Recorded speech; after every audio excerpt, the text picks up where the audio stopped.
Welcome back, and in this segment we will be talking about the importance of sports, and that whatever your age, it's never too late to start sport. And actually today we're happy to have with us a lady athlete, and she's Mrs. Amany Helmi. Actually, she's now titled the Iron Woman because she is actually entered the triathlon of the Ironman, and she was awarded a medal.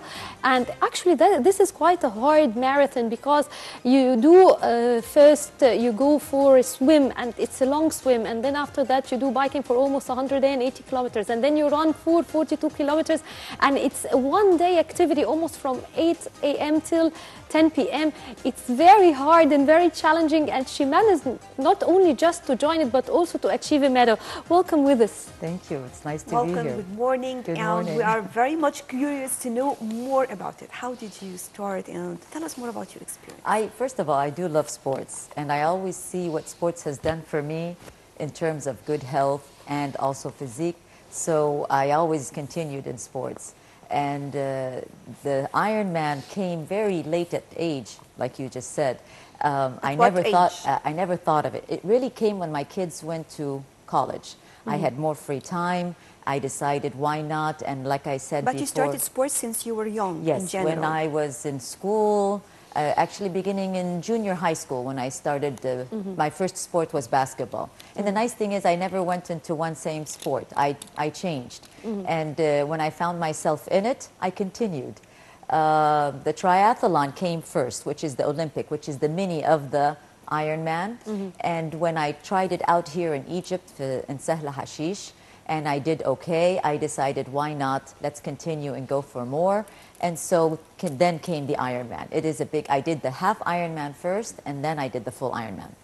That was in Barcelona. Yes, and it was. I heard, or actually I watched several programs that you've done, and from it I learned that actually you practiced for a long time. Would you tell us about that? My training started in January 1st, and I knew that the half Ironman was going to be in May 22, so I put that in my schedule as part of the training, and the major aim or the big target for me was the full Ironman, which was in October. So it all began in January. Yes. Maybe also the most important part is that many people who did not, or they were not lucky actually, because they did not start sports in general since they were young. So now they have no excuse, just as you mentioned. Still you have the chance, you can join and you can achieve something.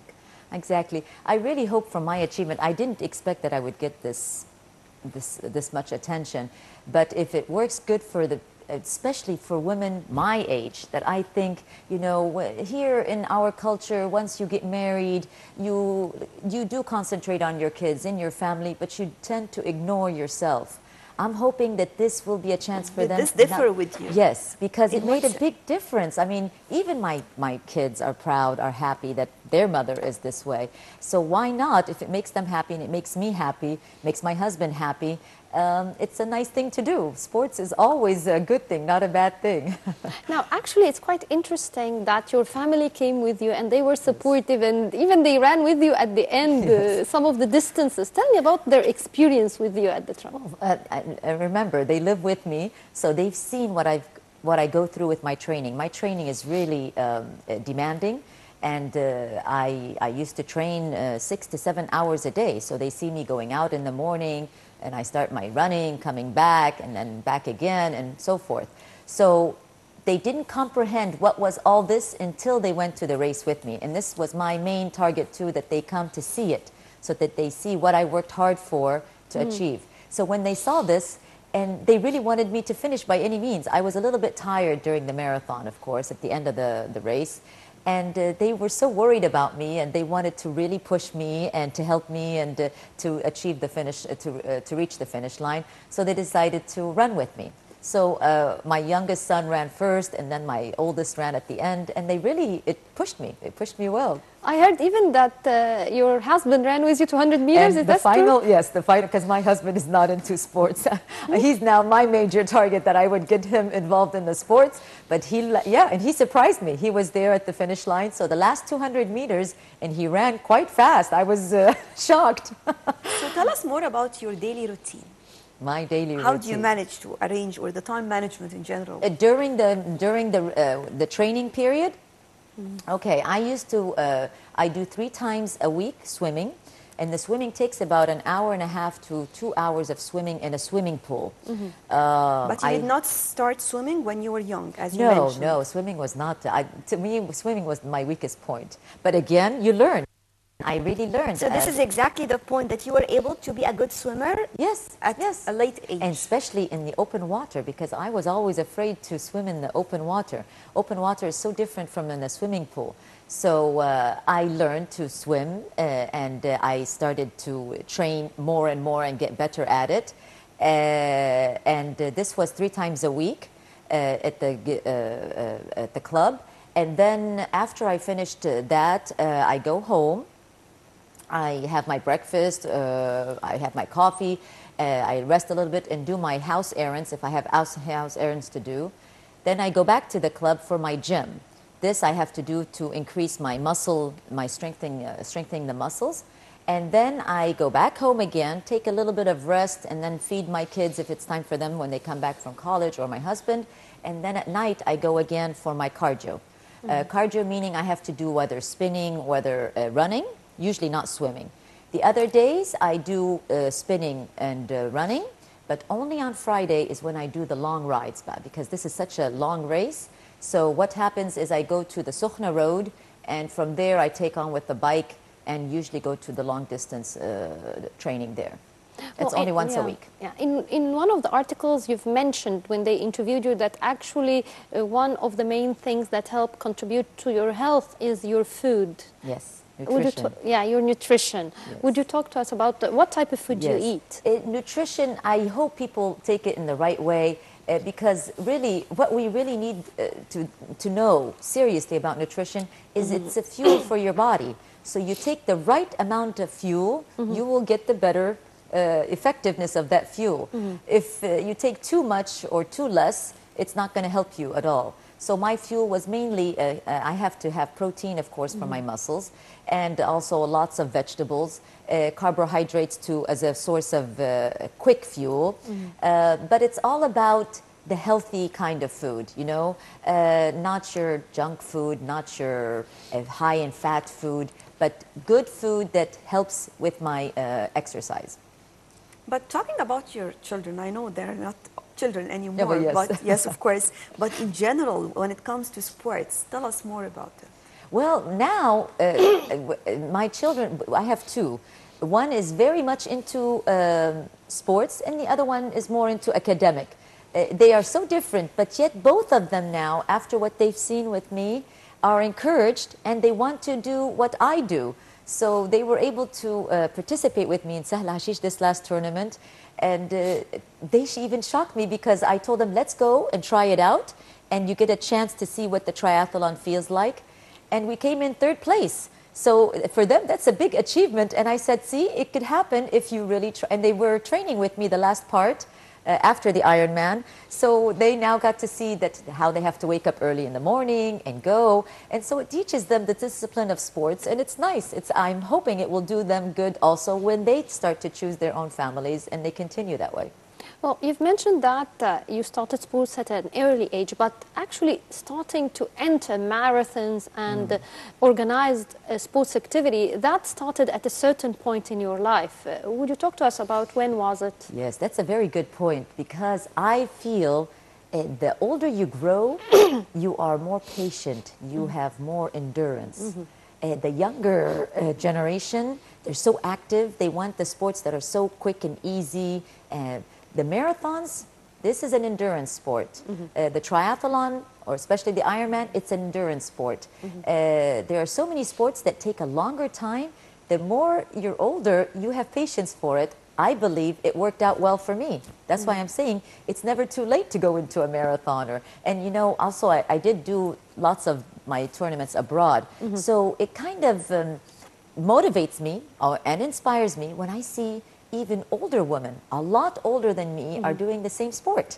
So if they can do it, why can't we do it? Maybe also you mentioned something very important, talking about participating in such important events abroad. And of course, this is a great difference in your life. I mean, just as you mentioned, dealing with different cultures, different people with different backgrounds. Of course, this will add a lot to you from inside, actually. It added, and now I'm so happy to see in Egypt that there are so many that are now participating.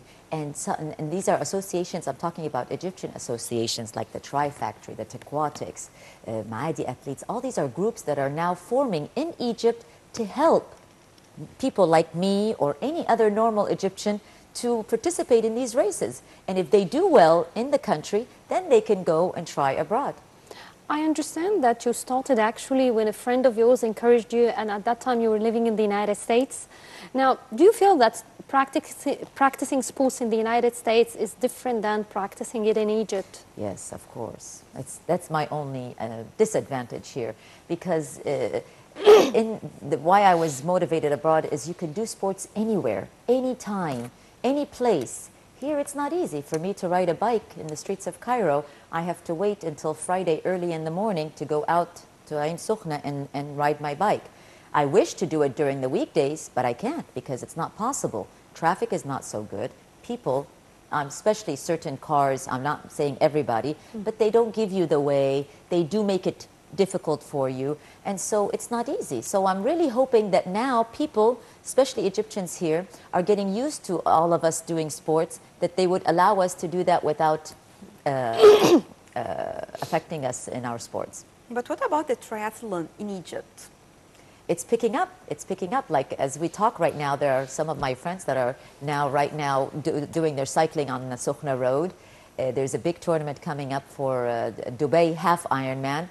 Many, you will not imagine, I don't know the number, but a lot of Egyptians and a lot of Egyptian women are going to participate in it this year. And I'm so happy for them. I'm waiting and I'm so eager to see how well they're going to do because they're practicing well. So it's going around. There are lots of runners. There's a Zamalek runner now, running a group, running in Zamalek at 7 o'clock in the morning. There's one in Heliopolis, one at Tagamma. So many places now, and it's good. The most interesting part, again, just as you mentioned, that the women in general, or women in general, the Egyptian women, they have to understand that they have something else to do in their lives. Exactly. To satisfy their own ego, their own selves, Yes. because this will make a difference, actually. A big difference. Do you think training for an Ironman is not easy? It's really sometimes, you know, you tend to feel down because it's so tiring. But at the end, I'm doing this for me.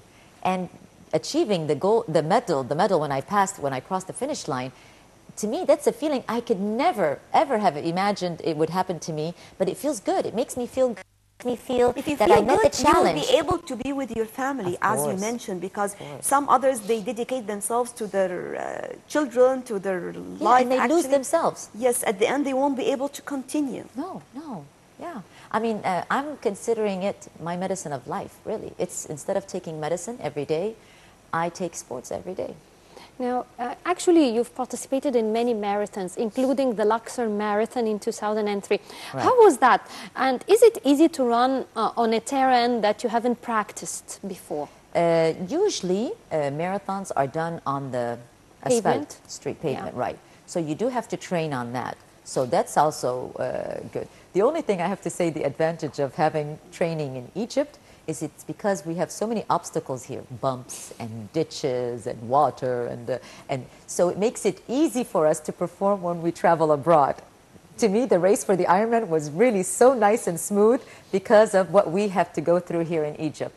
But yes, you can train here in Egypt anywhere. It's not that difficult, especially at least the running. Swimming might be a disadvantage, but thank God we have Al Ain Al Sokhna Bardu and the Sahel Al Shamali. You can also go there and train in open water, or the clubs in the swimming pool. But yes, it's much easier to train abroad than in Egypt. What are the challenges that you are facing right now, or this game can face? To me, it's not as much of a challenge because I am a very lucky woman that I have such a supportive husband and a supportive family. They encouraged me. I hope that I could see all, especially I'm talking about women, all the Egyptian men, that they would support their wives and their daughters to do what I had that chance to do, because believe me, it will make a big difference to them when they grow up, whether to their character, personality, raising a family. It really will help them out. Now, when I looked at the video, especially of the open water one, and there were like dozens, and do you know how scary that is? Yeah, I don't know. It seemed like hundreds. Of course, they were not hundreds of people, and all rushing in the water at the same time. How does it feel like to have all this crowd of people in the water? Is it easy to swim, and it's open water with all these crowds? It's not like each of you in a lane, but you all step in at a time. It's not easy. Sometimes you're not familiar with the water itself or the area, as you mentioned. You're not. I am lucky again because I trained with Aquatics. It's a group that really teaches you on how. They knew what my target was. I am going for the Ironman, so I have to be in open water. So they took me to the Sukhna, and they let me go with with the crowd. They told us how to go in, how to dive in even, and if somebody comes near me, how to escape this person that's beside me, how to take turns, how to look up instead of always in the water, instead of the swimming pool. All these are techniques and skills that they taught me in order to perform well. So it can be done here in Egypt. So no problem. And there are other organizations that do the same. But I'm saying that, yes, you have to learn how to do that in order to go into this race, because it's not an easy race, yes. But it's scary. But then once you go in, you forget about it. So what about other skills that you need for this? Also the running, you need to have good power in your legs and good fitness. That also you get through the training. The cycling, you have to really work on When did you start cycling? Only 2 years ago. I did ride a bike when I was little. Because most of the women, they cannot go for cycling. A lot of, when you will tell a woman that you can go for something like this, so if she cannot just ride a bike, so how come I will be able just to compete or get into such competitions? No, you can't. I mean, the people who taught me about them, it was actually a young woman, and she told me that there's a triathlon she did in Sharm el-Sheikh. So I said, but what do I need to do in order to get into this? She says, you need a bike. Go get a bike. So I went and I got a bike. Maybe I didn't understand at the time. I didn't get a race bike, but I got a bike that would be okay. And I started out this way. You start to learn by time what is a good bike, what is the bike that you need for such races. And it's okay to learn it later, but you will pick it up. So I got the bike, and then I went with them. This was also another group, the Tri Factory. And they are the ones who actually got a lot of the younger generations to go in and follow them with Sahla Hashish. And I went and trained with them a little bit, and they taught me how to ride the bike. How long did it take you? I could say it started about maybe, let's say, a month or two until I got the hang of it. And I was and to keep the balance, and they taught us on how also to be close to your partner so that you escape the wind, things like that, and then it picks up. It picks up, but you have to love it. You know, this is one thing also too. But there's something good idea about keeping close to avoid the wind. The wind, yes. I didn't understand this before. Why are they moving closer to each other? You would never know that until you try, and until you learn from them. Yes. Now, actually, this is quite hard because for 17 hours, you had to swim for 3.86 kilometers. Then you got out immediately, and then you cycled for 180 kilometers, and then you ran for 42. Usually when you practice, you'll be doing one thing at a time, but now you had to combine them all together. Now, tell me, what did you do? How did you manage that? Yeah, that's good. That's actually what you really need to know on how to practice for an Ironman. An Ironman, when you train for an Ironman, people think, so did you do the 13 hours of training at one time before? I said, if I did that, then I finished an Ironman. It would be that, it's difficult to do that. You do need to train. This was my trainer who told me this, that you should not go above 7 hours. That's your maximum, 6 to 7 hours, mainly cycling and then back to running. So I do 5 hours of cycling, 2 hours of running. That's the peak. You shouldn't go beyond that. But you should get your muscles used to coming off from the bike and then going into the running. This will allow you to do that, but not only one time. You have to do it several times. Then your body gets used to this endurance. And when you do it this way for several, I mean, like I said, 10 months of training, then you're ready for an Ironman. Well, then you could do a full race together.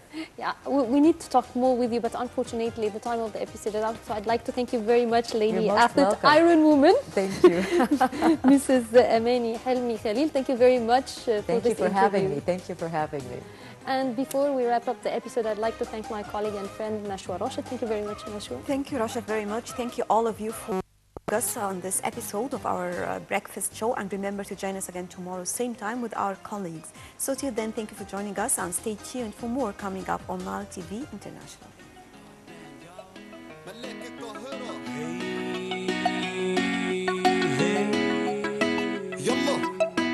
فكرة مزروعة في دماغي فاس إني مفيش غير كرة القدم اللي بتطبع على الأفيش.